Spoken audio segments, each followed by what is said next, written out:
We have this statement from the head of the IDF saying that the war is at its halfway point. That doesn't exactly go in line with what the White House has been saying. But what does that mean for a timeline? Are we talking possibly 2 to 4 more weeks here? I think we are. I mean, it's interesting that you take one statement by the president and describe it as what the White House is saying. As you've been saying yourselves, he says different things every day. I mean, just a few days ago, he said, we must not hit power plants. Israel must not do that again. We're opposed to that. Last night, he says we're going to do it in 48 hours. So, you know, I mean, this is part of who President Trump is. I would say that generally, they've talked about a 4 to 6 week event. We're 3 weeks in. The Israelis are saying we're halfway there. That is what they're saying. Obviously, they will do what the president says. My instinct is he will not stop the war soon, that we probably do have 3 more weeks easily.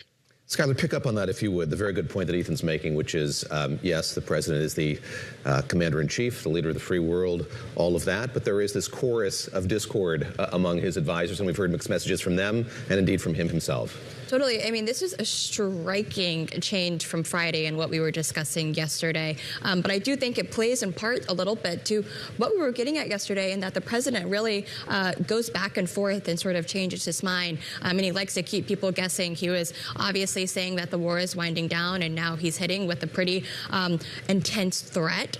So it will be a very interesting rest of today and week. And I just want to note, I mean, I think it's fascinating. I mean, look, President Trump, this war, Bloomberg colleagues were reporting that Vice President J.D. Vance and Secretary of State Marco Rubio had a more muted tone to this war, and Trump was really, outside advisors were kind of pushing him or urging him to maybe go forward with this war. And you had media mogul Rupert Murdoch even in Trump's ear over this war that has now begun.